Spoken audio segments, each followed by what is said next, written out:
ভয়াবহ জ্বালানি সংকটে শিল্প খাত, বিদ্যুৎ ও গ্যাসের দুষ্প্রাপ্যতায় উৎপাদন ধরে রাখাই কঠিন।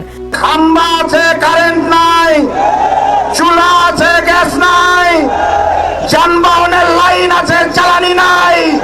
এত নাই নাই নাই এর দেশে ওই বিএনপি সরকারের আর প্রয়োজন নাই। দেশ থেকে মগের মুলুক নাকি যা মন তা করবে। এই দেশের মানুষ শান্তি চাই, শান্তির জন্য যা করা দরকার তাই করতে হবে। যারা অশান্তি করবে তাদেরকে করে ধরে বের করতে হবে। কার আইডি নিয়ন্ত্রণ করতে হবে, কার অধিকার করতে আছে, কার আইডি চালাইতেছে তাদের বের করা। আসসালামু আলাইকুম। লোডশেডিং এ অতিষ্ঠ হয়ে সারা দেশে শুরু হয়েছে ভয়াবহ আন্দোলন। এবার গদি বাঁচাতে হিমশিম খাচ্ছে তারেক রহমান সরকার। দর্শক, চলুন আমরা প্রথমে একটি ভিডিও দেখে আসি, তারপর আমি এই বিষয়ে বিস্তারিত আলোচনা করব। দর্শক, ভিডিওটি প্লে করার আগে আপনার কাছে ছোট্ট একটি রিকোয়েস্ট, এখনো যারা আমাদের চ্যানেলটি সাবস্ক্রাইব করেননি, নিত্য নতুন ভিডিওর আপডেটগুলো পেতে চ্যানেলটি সাবস্ক্রাইব করে আমাদের সঙ্গে থাকুন। তো চলুন দর্শক, আমরা প্রথমে সেই ভিডিওটি দেখে আসি। খাম্বা আছে, কারেন্ট নাই, চুলা আছে, গ্যাস নাই, যানবাহনের লাইন আছে, জ্বালানি নাই। এত নাই নাই নাই এর দেশে ওই বিএনপি সরকারের আর প্রয়োজন নাই। আপনি গ্যাস সংকট সৃষ্টি করে বসুন্ধরার ব্যবসার ফায়দারা করছেন। আপনি কি ফ্রেশ কোম্পানিকে গ্যাসের সিলিন্ডারের ব্যবসা করার পায়তারা করছেন। আপনি যদি তাদেরকে ব্যবসা করার সিন্ডিকেট করার পায়তারা করেন, আপনাকে আমরা হুঁশিয়ার করতে চাই, আপনার কিন্তু আদতে ভালো হবে না। মানুষ এখন ঠিক মতো রান্না করতে পারছে না, মানুষ দুবেলা খেতে পারছে না, মানুষ তীব্র গ্যাস সংকটে আসে। বাংলার আপমর জনতা দুমুটো মোটা চালের ভাত খেতে চায়, রাত্রে একটু শান্তি মতো ঘুমাতে চায়, ঠিকঠাক মতো রান্নার চুলার যে গ্যাস সেটুকুন চাই। এইটুকু আপনার কাছে তো আমরা অবশ্যই রাখতে পারি।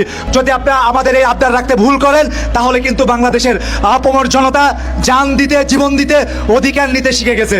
হাসিনার আমলে তেল গ্যাস বিদ্যুতে যে দুর্নীতি হয়েছে সেই সংখ্যাটা হচ্ছে 1,15,000 কোটি টাকা। আই রিপিট, 1,15,000 কোটি টাকা হাসিনা তেল গ্যাসে দুর্নীতি করে দেশ ছেড়ে পালিয়ে চলে গেছে। এখন প্রিয় তারেক রহমানের সরকারকে আমি বলতে চাই, আমি বিরোধী দলের মতো হম্বিতম্বি করব না। আপনি দয়া করে মানুষের কষ্টগুলো দূর করেন। এখানে সিলিন্ডার ব্যবসায়ীদেরকে ব্যবসার সুযোগ করে দেবেন না। আজকে আমার বাড়ি চিটাগং, কতক্ষণ আগে আমার পরিবারের সাথে, আমার আত্মীয়দের সাথে কথা বলছি, তাদের বাসায় দুপুরে রান্না হয় নাই। কেন? তাদের বাসায় গ্যাস নাই। প্রিয় তারেক রহমানের সরকার, আপনি বহু ত্যাগ তিতিক্ষার পরে বাংলাদেশের মসনদে বসেছেন। আপনাকে বলতে চাই না বিরোধী দলের মতো আমরা আপনাকে ক্ষমতা থেকে হটাবো, মসনদ ভেঙে দেবো, এইসব ভুংভাং কথাবার্তা আমরা বলতে চাই না।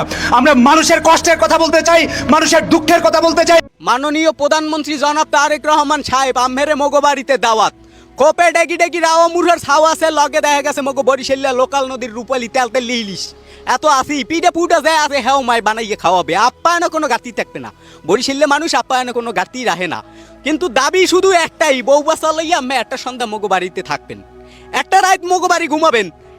আমি চাই একটা রাত আম্মে মুখ বাড়ি ঘুমাইয়া বোঝেন যে আসলে মানুষের কষ্টটা কি, দুর্ভোগটা কি। রুমে তো লাগাইছেন 2 খানে এসি, ল্যাপ মুঠো দিয়ে ঘুমান, আম্মে আসলে ট্যাড্ডা পান না, সেড্ডা কত জ্যাসের আর হাতুসের জনগণের কি কমু ভাই। কালকে 400 কিলোমিটার জার্নি করিয়া এরপর গ্রামের বাড়িতে আইছি, ক্লান্ত শরীর লইয়া রাত 1টা-2টার দিকে একটু ঘুমে না হান পড়ছি, আম্মে কারেন্টটা পুকুত করে লইয়ে গেছে।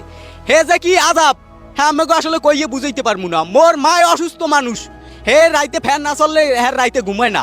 হেই মহিলা হারা রাত না ঘুমাইয়া বেন্য সময় সকালবেলা উঠে মোরে নাস্তা বানাইয়ে দিছে। মোর মায়ের কষ্ট আম্মেরা কি বুঝবেন? আম্মেরা তো এই কষ্ট বুঝবেন না। আম্মেকে ঘরে তো 15-20 জন কামের বুয়ো থাকে, আম্মেকে এই কষ্ট বোঝারও কথা না। আম্মেকে বাসায় 2 এসি লেগে থাকে, 2 এসি ছাড়িয়া এরপর ল্যাপ মুঠো দিয়ে জমের ঘুমান। আম্মেরা তো জনগণের দুর্ভোগ কষ্ট এগুলো বুঝবেন না।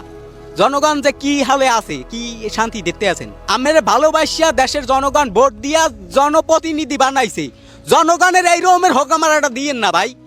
মানে মানুষ বাঁচবে কেমনে এই রাইতে যদি একটু ঘুমাইতে না পারে? অনেক অনেক ফ্যামিলি আছে বেনের সময় ফয়জরের সময় উঠেই কামে যায়, এরা যদি রাইতে একটু ঘুমাইতে না পারে, হ্যাঁ শারীরিক কন্ডিশন কি হয়? এরা তো ট্যাপ হয় না। দেশের জনগণ আমাকে উপর আস্থা রাখছে, অনেক ভরসা রাখছে, হ্যাঁ একটু শান্তি দেন। ইনু সরকারও তো এত জ্বালাই নাই, এই কয় মাসে আমি আইয়ে যে জ্বালান জ্বালাইছেন। উন্নয়নটা কি করছেন কন? না উন্নয়ন আমের দ্বারা চাইও নাই, যে আমি সময় নিয়ে করেন আস্তে আস্তে দেশটারে গুছান। কিন্তু এই রকমের দুর্ভোগও আমরা চাই না। আগে একটু শান্তি দেন, জনগণ চায় হেরা একটু শান্তিতে খাবে আর ঘুমাবে। হ্যাঁ জীবনটা রক্ষা করেন ভাই। এই ঠাড়া পড়া গরমে গ্রামের মানুষটা এইভাবে আজাব দিয়েন না। ঢাকা শহরে 1 মিনিট কারেন্ট যায় না, কারণ ঢাকা সিটির মানুষের ট্যাঙ্গিতে জোর আছে, যা জোর জুলুম করতে পারেন আমি গ্রামগঞ্জের মানুষের উপর। কে এরকমের বৈষম্যটা কে? আমি ভালোবাসিয়া ভোট দিয়ে কি বেটারা বিপদে পড়ছে? ফাইজলে মিটার একটা লিমিট নেই। দর্শক, আশা করি সম্পূর্ণ ভিডিওটি দেখেছেন। দর্শক, এই ভিডিওর সময় যদি আপনার কোনো মতামত থাকে তাহলে অবশ্যই কমেন্ট করে জানাবেন। ভিডিওটি ভালো লাগলে একটি লাইক করবেন। দেখা হচ্ছে পরবর্তী কোনো ভিডিওতে। সেই পর্যন্ত সবাই ভালো থাকবেন, সুস্থ থাকবেন। আল্লাহ হাফেজ।